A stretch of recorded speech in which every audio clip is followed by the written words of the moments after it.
Usually when we talk about like a medical diagnosis, Yeah. there's this expectation of absolute precision. It's kind of like engineering. You break your arm, the x-ray shows that jagged white line on the black background, and the doctor just points to it and says, yep, there it is. That's the problem. Right. It's a very comforting binary, like the bone is broken or it's not broken. We just inherently gravitate toward narratives that are, visible and neatly categorized, easy to resolve. Exactly. Huh. But then you step into the world of macroeconomics and national development, and suddenly that x-ray machine is just completely useless. Mhm. You aren't looking at a single bone anymore. You're trying to scan the living, breathing, totally chaotic metabolism of hundreds of millions of people over half a century. Yeah, it's a completely different scale. You're looking at a diagnostic landscape that is incredibly murky. Murky is the perfect word for it. But sitting right in front of us today, spread out across the desk, is a stack of source material that actually attempts to provide that elusive, high-definition X-ray of an entire nation. So welcome to another deep dive. And the document we're looking at today is a massive, incredibly comprehensive academic review of Indonesia's structural transformation over the last 50 years. It's huge. And before we even get into the numbers, I have to describe the cover of this report to you because the visual design really sets the tone for the massive amount of data we're about to explore. Oh, absolutely. The design choice is strikingly deliberate. It really strips away all the usual conventions of typical economic reports. It really does. It is this stark, pure white background. There are no flashy three-dimensional graphics at all. There are no stock photos of bustling city streets, no smiling factory workers in hard hats, no cargo ships in a harbor. None of that visual clutter. Yeah, it is just a flat, minimalist, geometric silhouette of the Indonesian archipelago floating right in the center. Yeah. And the title is aligned cleanly to the left. It just commands your attention precisely because it strips away all the noise. It leaves you with just the raw, impressive scale of a nation moving from a low-income agricultural society to an emerging industrialized powerhouse. And our mission for this deep dive is to unpack the multidimensional macro data contained within these pages. We are looking at an absolute mountain of economic, demographic, social, and environmental data. Yeah, and our goal here is to synthesize all of this information to understand the true anatomy of what gets casually called an economic miracle. We want to look closely at the human progress this massive economic engine bought. Right. But we also have to objectively examine the very steep ecological and structural price tag it currently carries. Okay, let's unpack this. The report starts with the 30,000-foot view, right? The executive summary of the wealth explosion. And we are looking at a chart tracking the gross domestic product, and it shows an exponential multiplier over the decades. It's a massive curve. Yeah, back in the 1960s, the data shows Indonesia's actual GDP sitting at around $52.7 billion. But looking at the recent data on the far right of the chart, it has officially surpassed the $1 trillion mark. The sheer scale of that multiplier is, honestly, it's difficult to overstate. Going from roughly $50 billion to over $1 trillion fundamentally rewires a nation's place in the global economy. It has to, yeah. But GDP is a blunt instrument. It measures the total size of the pie, but it doesn't really tell us much about the people eating it. Right, it does show how it's sliced. Exactly. For that, the researchers rely on a more visceral metric, which is the gross national income, or GNI, per capita. And to ensure the data is accurate over such a long timeline, the report utilizes something called the World Bank's Atlas method to track this. Yeah, I see that term, Atlas method, footnoted all over these charts.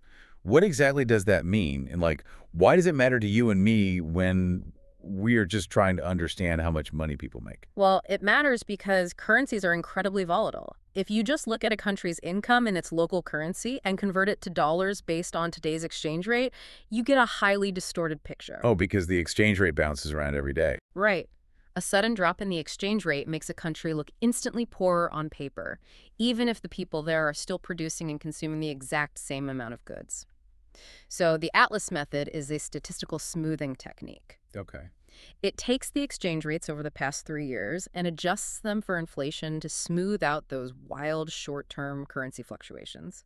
It gives us a much truer, more stable picture of a nation's actual purchasing power over time. So it basically filters out the noise of the stock market and the currency traders to show us the actual economic reality on the ground. Exactly. And that reality, according to this data, is just staggering. In the early days of this data set, the GNI per capita, so the average income per person, was a mere $70 a year.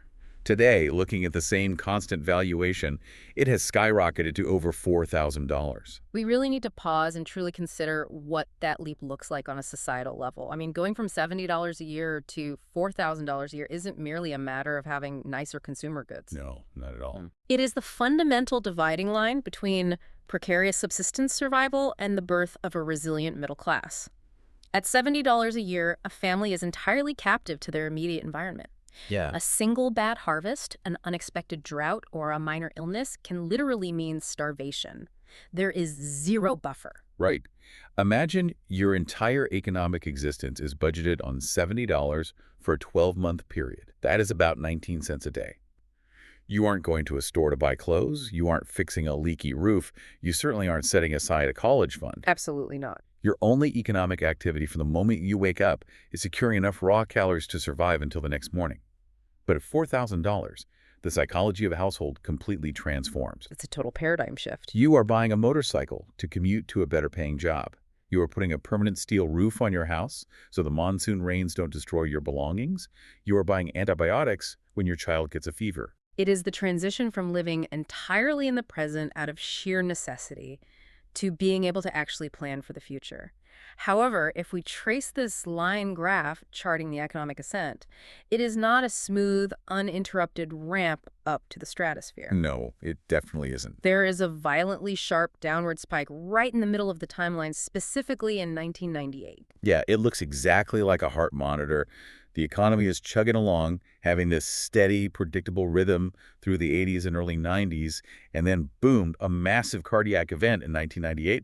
The line just drops off a cliff. It's a brutal drop. And then, amazingly, a few years later, he gets out of the hospital bed and suddenly runs a marathon for the next 2 decades. What exactly happened in that massive dip? That cardiac event was the Asian financial crisis. And its impact on the structural data we are looking at really cannot be overstated. It wasn't just a brief recession. It was a devastating socioeconomic crucible that fundamentally reshaped the nation. Where did it even come from? It actually started as a localized currency crisis in Thailand when the Thai baht collapsed, but it quickly became a massive regional contagion. Foreign investors panicked and began pulling their capital out of emerging Asian markets en masse. So it was essentially a massive international bank run. In a sense, yes. The local currency, the rupiah, went into a catastrophic freefall. So imagine being a local business owner who had borrowed money in US dollars to build a new factory, which was very common at the time because foreign credit was cheap. Okay. Overnight, the local currency you earn loses 80% of its value against the dollar. Your debt essentially multiplies by 5 times in a matter of weeks. Oh, wow. You just can't pay that. You can't pay. The banks holding your loans collapse. Millions of people lose their jobs instantly. Inflation skyrockets to over 70%. And decades of hard-fought savings just evaporate into thin air. That is terrifying. It's not just an economic event at that point. It's a profound social trauma. Absolutely. But as I look at the chart, the recovery period that follows that cliff is incredibly aggressive. It just relentlessly climbs upward from the year 2000 all the way to the present day. How does an economy survive a heart attack like that and come back stronger? From an analytical standpoint, the recovery is where the true resilience of the macroeconomy is forged. That crisis stress-tested every single institution in the country. The utter devastation forced sweeping institutional and regulatory reforms that likely would never have happened otherwise. Like what kind of reforms? Well, the banking sector was radically restructured, monetary policy became much more independent and disciplined, and corporate governance had to modernize. So the relentless 2-decade upward trajectory we see post-1998 isn't just a rebound. It is the mathematical proof of a fundamentally hardened, restructured economy. But I always have this lingering skepticism when I see these massive trillion-dollar GDP headlines. Does a trillion-dollar national GDP actually mean the average person's daily life is physically better? Or is it entirely possible that this is just an astronomical amount of money pooling at the very top among corporate conglomerates and political elites? Yeah. Because you can have a rich country filled with very poor people. If we connect this to the bigger picture, that is the critical question of all development economics. A rising GDP does not automatically guarantee equitable human development. To answer your question, we cannot just look at the total size of the economy. We have to look under the hood. Right. We need to examine how the economy was structurally rewired over this period, which brings us to how the average citizen actually earns their livelihood today compared to 50 years ago. And there's a fascinating visual in the report. that maps exactly that. It's a 100% stacked area chart, showing the share of GDP divided by different sectors of the economy over time. And I have to say, the designers chose this incredibly sophisticated, low-saturation color palette. These muted gray blues, sage greens, and soft tans. It's the Morandi color palette. Yeah. Very understated. Yeah, it feels very clinical, very objective. But right in the middle of this calm aesthetic chart is a massive, unavoidable red downward arrow, and it is pointing directly at the agriculture sector. I'm looking at the data. And agriculture's share of the total GDP has plummeted from 24.1% in the early decades down to just 12.5% recently. The visual of that red arrow plunging downward is striking, but it requires careful interpretation. I have to admit, my immediate reaction to seeing a massive red downward arrow on agriculture is panic. Doesn't a nation with hundreds of millions of people need to feed itself? If the agricultural sector is shrinking so drastically, isn't that a food security crisis waiting to happen? Like, if everyone leaves the farms, who is growing the rice? That is a very natural assumption to make. But in the realm of development economics, that shrinking percentage is actually the ultimate proof of progress. Boy, really? Yes, it is the core mathematical signature of structural transformation. The red arrow doesn't mean they're growing less food or that the agricultural sector is failing. So they're producing the same amount of food, or even more, but using far fewer people to do it. That's the core mechanism. It is the result of agricultural mechanization. When you introduce modern tractors, sophisticated irrigation systems, synthetic fertilizers, and high-yield crop varieties, the productivity of a single hectare of land skyrockets. I see. You suddenly do not need 80% of your national population swinging a hoe and a rice paddy just to survive. A small fraction of the workforce can produce enough surplus food to feed the entire nation. Okay, that makes sense. So agricultural output goes up, but its share of the massive new trillion-dollar economy shrinks relative to everything else. And more importantly, it frees up millions of human beings to do something else. Precisely. It liberates human capital. And if you look at the sage green band on that same chart, which represents the industrial sector, including manufacturing and construction, you see where that human capital went. Yeah, that band gets huge. That industrial band has grown and stabilized at a crucial 40% of the total GDP. The economy transitioned from low-yield, weather-dependent, informal rural labor to standardized, scalable industrial production in urban centers. People moving out of the rice paddies and into the concrete factories and high-rise construction sites. But earning a daily wage in a factory rather than relying on a seasonal harvest changes more than just your physical location. It changes your entire relationship with money and risk, which I think explains this next set of charts on financial inclusion. It fundamentally rewires personal finance. The data here is incredibly revealing. The percentage of the population aged 15 and older who own an account at a formal bank or a mobile money service provider has jumped from a baseline of 19.5% to 51.75%. So we go from fewer than 1 in 5 adults having a bank account to over half the adult population being integrated into the formal financial system. Right. But let me push back on this. Having a bank account is convenient, sure. But does opening a checking account actually pull someone out of poverty? It feels like we are equating administrative paperwork with actual wealth creation. It is much more profound than administrative convenience. When you are unbanked, you operate entirely in the informal cash economy. If you manage to save any money from a good harvest or a good week at a market stall, where does it go? Out of the shoebox. It goes under a mattress, or it gets buried in a jar, or it is held in physical assets like livestock. Which means it is entirely vulnerable. A house fire, a flood, a theft, or a disease sweeping through your livestock wipes out your entire life savings in an hour. Exactly. The vulnerability of cash traps people in poverty. But when you move into the formal banking sector, several mechanisms unlock simultaneously. First, your capital is secure and insured against physical disaster. Second, you begin to build a verifiable financial history, which allows you to access formal credit. Instead of relying on a local loan shark charging 100% interest to buy a new sewing machine for your tailoring business, you can get a regulated microloan. That's a huge difference. You can safely receive digital remittances from a family member working in the city. And crucially, the government can deliver safety net payments directly to your phone during a crisis, bypassing layers of local bureaucracy and corruption. And the poverty data in the report seems to mirror this financial integration almost perfectly.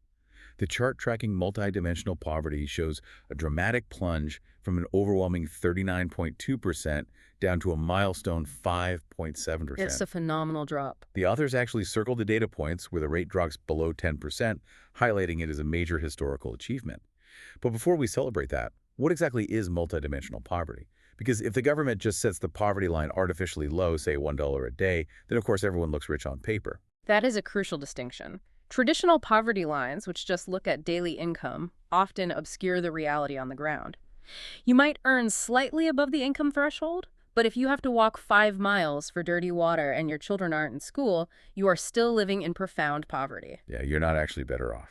The Multidimensional Poverty Index, or MPI, which this data utilizes, is a much more rigorous diagnostic tool. It looks at simultaneous deprivations across 3 broad categories: health, education, and living standards. So it's measuring the actual physical conditions of life, not just the contents of a wallet. Yes. The MPI looks at specific indicators. Is there a child in the household who is severely malnourished? Has a child died in the past 5 years?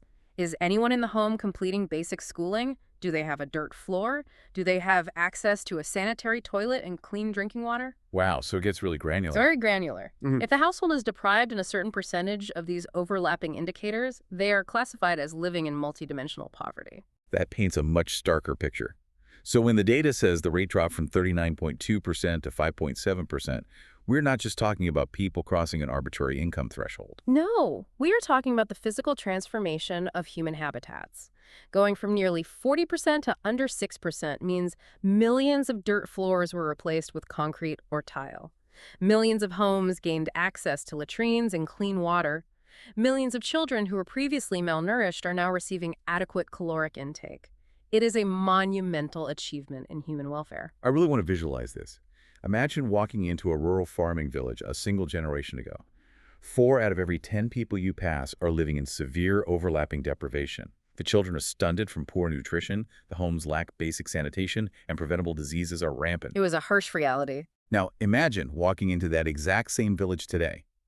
That number is under 1 in 10, less than 6%. The homes have solid roofs, there is clean water, and over half of the adults you pass are tapping mobile banking apps on their smartphones to check their balances or pay for goods. It is a complete paradigm shift within the lifespan of a single generation. And that transition directly leads into the most profound data points in this entire report. We have established that earning a steady wage in a factory and having a secure bank account changes your financial survival. But the subsequent charts illustrate how this economic structural shift changed actual biological survival. Here's where it gets really interesting. I am looking at the data on what we can call the human dividend, the direct health and infrastructure returns on this trillion-dollar economic expansion.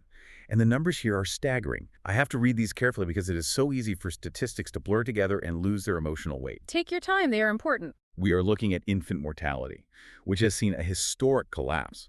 The data shows a drop from a tragic 144.9 deaths per 1,000 live births down to just 17.0. That is a structural transformation of grief. Let me just repeat that for you because it's vital to grasp the scale. In the past, out of every 1,000 babies born, roughly 145 did not survive their infancy. That was the baseline reality of building a family. Today, that number is 17.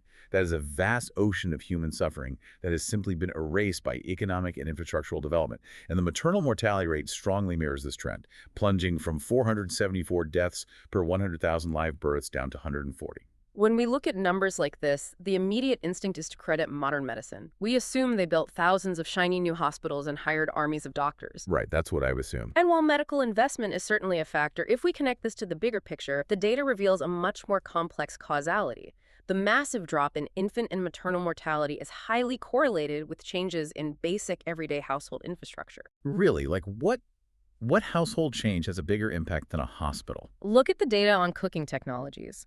The report highlights that access to clean cooking technologies jumped from a historical baseline of roughly 6.7% to over 80%. Wait, clean cooking. I'm trying to connect the dots here. How does swapping out a stove tie into a massive reduction in babies and mothers dying? It is entirely causal, and it comes down to indoor air pollution. For most of human history, and certainly in early-stage developing economies, rural populations rely on solid biomass fuels for cooking. We are talking about firewood, charcoal, crop residue, or even dried animal dung. Right. When you burn these solid fuels inside a poorly ventilated home, usually a small enclosed kitchen space, the resulting indoor air pollution is catastrophic. Because it just fills the room with thick smoke. Precisely. The concentration of fine particulate matter, known as PM 2.5, reaches levels that are the equivalent of smoking multiple packs of cigarettes a day. And who's usually inside that kitchen, tending the fire for hours every single day? The mothers and their infants, who are often strapped to their backs or crawling on the floor nearby. Yes, that daily exposure to toxic black smoke causes severe acute respiratory infections in infants, which are a leading cause of infant mortality globally. It also causes chronic obstructive pulmonary disease in women and severely compromises maternal health during pregnancy, leading to low birth weights and complications. That's awful. So when an economy develops enough to supply cheap, pressurized LPG gas canisters to rural villages, and families can afford to swap a smoky wood fire for a clean-burning blue flame, it is not just a culinary convenience. It is a massive medical intervention masquerading as a kitchen upgrade. That is incredible. The simple act of boiling rice without filling the room with smoke saves tens of thousands of lives. And it's not just the cooking fuel that experienced a massive infrastructure build-out. The chart-tracking electricity access is absolutely wild. It really is. It climbs steadily from historical lows, and in the most recent data, it hits exactly 100%. The authors of the report literally put a massive, flat, vector graphic stamp right on the chart that just says, "Target reached." And electrification is the indispensable backbone of modern healthcare.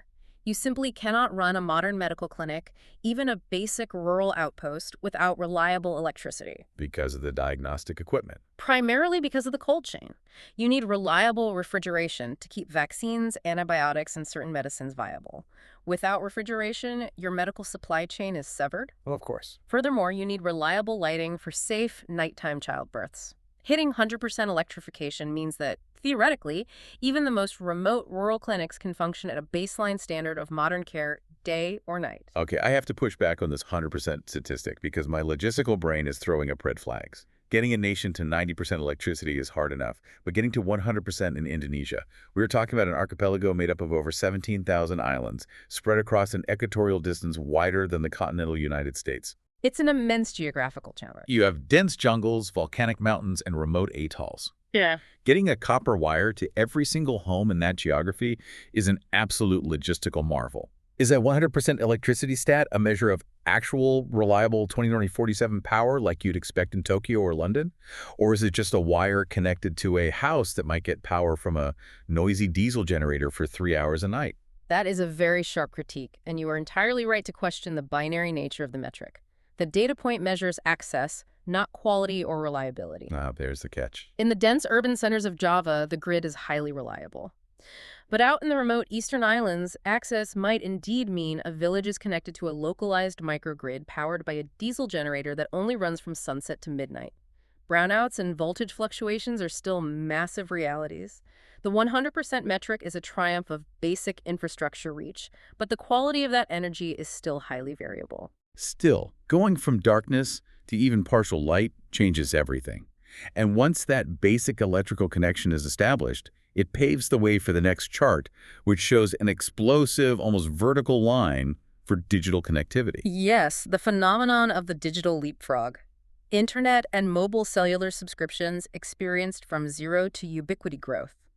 The data shows that the country largely bypassed the incredibly expensive, decades-long process of running copper telephone landlines to every home on every island. They just skipped a whole step. Exactly. Instead, they jumped straight from zero connectivity into the mobile cellular era. Once a village has a solar panel or a diesel generator to charge a battery, they can connect to a cell tower and suddenly access the entire global digital economy. So if we synthesize everything we've looked at so far, you have a population that is surviving infancy at record rates. They are migrating out of extreme multidimensional poverty into a cash-based industrial economy.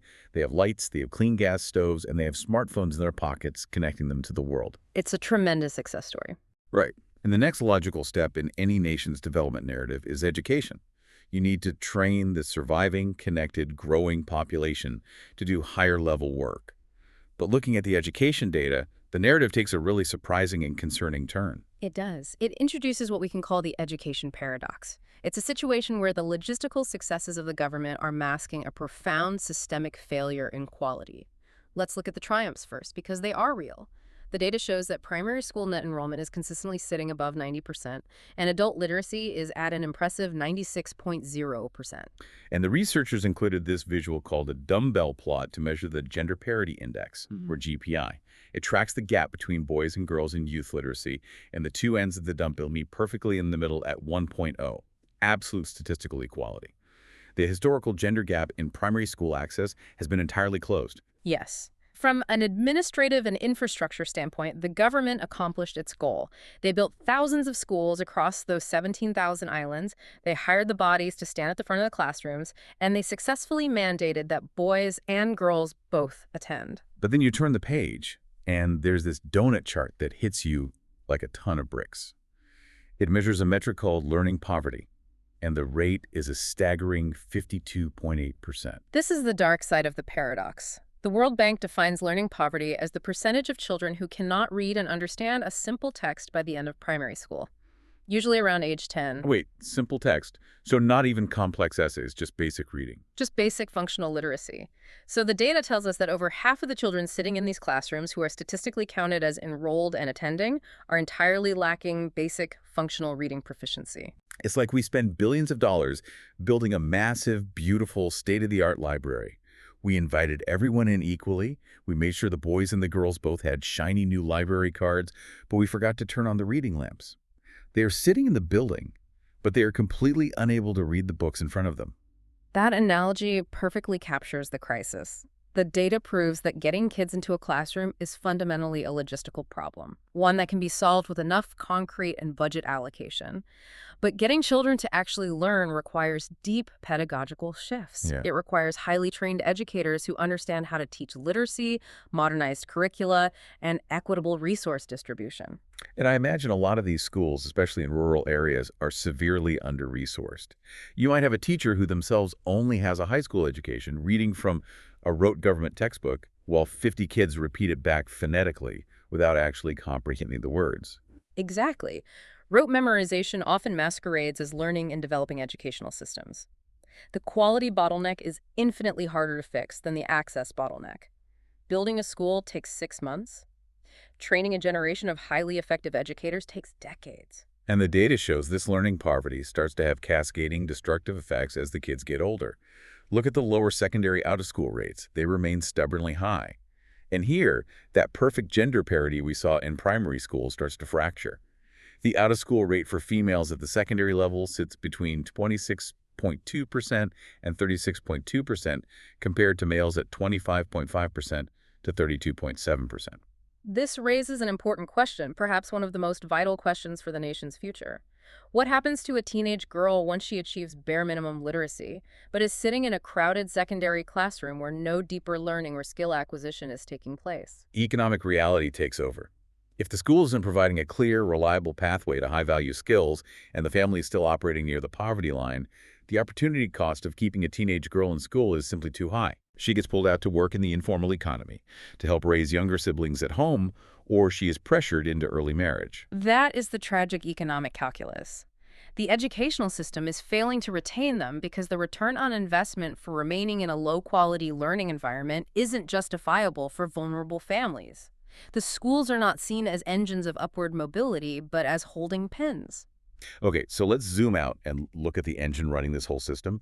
We have this massive industrial machine that has pulled millions out of poverty, built infrastructure across an archipelago, electrified tens of millions of homes, and built schools everywhere, even if the teaching quality is severely lagging. Right. To fund all of this concrete, all of this copper wire, and all of these hospitals, the engine of industry had run red hot for decades. And what fuels a red-hot industrial engine? Carbon. Which brings us to the ecological accounting. The data lays out the stark environmental cost of this progress. And it is crucial that we look at this data objectively without imposing ethical judgments from the outside. We are simply analyzing the mathematical reality of industrialization. It's just what happened. Exactly. The chart tracking carbon emissions in this report is essentially the mirror image of the GDP chart we looked at earlier. It really is. The data shows that CO2 emissions, specifically excluding land use and forestry, so just looking at industrial and energy emissions, surged from a baseline of 31.1 million tons in the early data to over 1,200 million tons recently. It is an exponential, almost vertical climb. It is the unavoidable footprint of rapid, scale-based industrialization. When we unpack the energy matrix driving this economic miracle, a profound path dependency becomes clear. Despite the current global conversations trending heavily toward renewables like solar and wind, the data shows that fossil fuels persistently dominate the Indonesian economy, accounting for between 62% and 76.9% of total energy consumption. And within that massive fossil fuel category, the data shows that coal is absolute king. Coal generation's share skyrocketed from under 30% of the energy mix to a massive 69.1%. Why coal? In an archipelago with massive geothermal potential and year-round equatorial sun, why did they go all in on the dirtiest fossil fuel? It comes down to geography, geology, and economic urgency. Indonesia possesses massive, easily accessible domestic reserves of thermal coal, particularly on the island of Kalimantan. Ah, so it's right there in their backyard. Yes. When a developing nation is desperate to electrify thousands of islands and power energy-intensive heavy industries like nickel smelting, importing expensive solar panels or wind turbines requires foreign currency and massive upfront capital. Digging up domestic coal, however, creates local jobs, requires less advanced technology, and provides an immediate, cheap baseload power supply. The economic miracle was coal-fired because coal was the fastest, cheapest tool available to escape poverty. You really feel the tension here. You can't exactly walk into a country that just successfully pulled tens of millions of people out of severe multidimensional poverty, point to a carbon chart, and tell them to turn off the factories and the power grid because the rest of the world is worried about the climate. They're using the exact same industrial playbook that London, New York, and Tokyo used to get rich. That is the central friction of global climate negotiations. The prosperity was purchased with carbon, but it wasn't just purchased with atmospheric emissions, it was also purchased with land. Right, the report utilizes this stark inverted bar chart to show the drop in forest cover. Over the measured period, forest cover dropped from 65.4% of the total land area down to 47.7%. That is a 17.7% absolute drop in the national forest canopy. And we have to understand what loss of forest cover actually means in this specific geographic context. We are not just talking about losing biodiversity, though the ecological loss of habitat for species like orangutans is profound. We are talking about massive carbon dynamics. The data notes that deforestation-driven CO2 net fluxes frequently exceeded 460 million tons of CO2 equivalent in certain years. Let me translate net fluxes for a second. When you chop down a tropical rainforest, you aren't just removing a carbon sink. Often, especially in Indonesia, this involves clearing peatlands, massive deep bogs of decomposed organic matter that store incredible amounts of carbon. Yes, the peatlands. When those peatlands are drained and burned to make way for agriculture, it releases a massive carbon bomb into the atmosphere. We are talking hundreds of millions of tons of smoke and carbon released in a single season. Exactly. The land is being cleared primarily for agricultural expansion, most notably palm oil plantations, which is a massive export crop, as well as for pulp and paper and expanding mining operations. It highlights the ultimate tension of the modern era for emerging economies. How do you balance the desperate need for agricultural and industrial expansion against the maintenance of critical ecological red lines? It's a huge trade-off. The natural capital of the nation is being aggressively liquidated to fund the physical and human capital. So we have this massive coal-fired land-clearing industrial machine running at full speed, and it needs a massive capable workforce to operate it. But when we look at the labor and trade data, it shows that a massive portion of the population is actually being left on the sidelines of this economic miracle. This is where the macroeconomic data connects directly back to the education paradox we discussed earlier. Look at the data on female labor force participation. It is stagnating around 53.1%. So almost half of the working-age female population is entirely outside the formal labor force. They are not formally employed, and they are not looking for formal employment. Yes, and the data gets even more concerning when we look specifically at youth. The report tracks a metric called NEET, which stands for Not in Employment, Education, or Training. The NEET rate for young women is critically high. It sits around 26.3% compared to about 16.6% for young men. Let me make sure I'm connecting these dots correctly. Back when we looked at education, we saw that female dropout rates spiked dramatically in secondary school because of low quality and high opportunity cost. Now, looking at the labor market, we see that a massive chunk of young women are neat. They are not in school, they are not working in a factory, they are not in a vocational training program. They just fall completely off the formal economic map. What's fascinating here is that this gender gap in the labor market represents a massive reservoir of untapped economic potential. Demographers frequently talk about the demographic dividend. What's that? This is the massive economic boost a country gets when birth rates fall, and it suddenly has a huge working age population relative to the number of dependent children and elderly. It is a one-time window of opportunity to turbocharge the economy. But that demographic dividend is severely, perhaps fatally constrained if over a quarter of your young women are economically sidelined. Especially when you look at what the broader economy is trying to achieve next. The trade data here shows the export volume index jumped from a baseline of 75.8 up to 121.7. They are exporting more than ever. But more importantly, the data tracks the value-added share of medium and high-tech manufacturing. It fluctuates, but the trend is rising, hitting up to 39.6% of total manufacturing. This is a crucial forward-looking indicator. It means Indonesia is deliberately trying to evolve. They don't just want to export raw agricultural goods like palm oil or basic low-skill textiles like cheap t-shirts. Right. The country is painstakingly trying to climb the global supply chain ladder. They want to produce electronics, machinery, automotive parts, and higher-value components. It's like the national economy is trying to upgrade its operating system. It wants to move from a low-tech agrarian and basic manufacturing OS to a high-tech advanced industrial OS. But here's the fatal flaw. The workforce, especially the millions of young women who dropped out of underperforming secondary schools, are being locked out of the update. You cannot successfully run a high-tech manufacturing sector if over 50% of your primary students suffer from learning poverty and cannot read a complex instruction manual. Which brings us perfectly to the ultimate synthesis and conclusion of the entire report. The final data framework brings all of these conflicting metrics together. It starkly contrasts the undeniable world historic triumphs, the massive wealth multiplication, getting severe poverty down to 5.7%, the miraculous 100% electricity access against the severe structural vulnerabilities threatening the future, the surging coal-fired carbon emissions, the rapidly dwindling forests, and the 52.8% learning poverty rate. And the researchers conclude that Indonesia, and really any country in this stage of development, is facing a dual mission. They have to completely transition their economic model. They must move away from the brute force scale expansion of the past, which relied heavily on cheap, high-energy consumption and raw resource extraction, and pivot toward inclusive, green, high-quality development. In classical macroeconomic terms, they are attempting the hardest maneuver in global economics, trying to escape the middle income trap. I hear that term thrown around a lot in financial news, the middle income trap. What is the precise mechanical definition of that trap? Like, how does a country get stuck? The middle income trap is a structural phenomenon where a developing country achieves a certain comfortable level of income, usually by moving vast amounts of surplus rural labor into basic urban manufacturing, exactly as we've seen in this data, but then their growth suddenly stagnates. They hit an invisible ceiling. Why do they stagnate? Do they just run out of farmers to move to the city? Essentially, yes.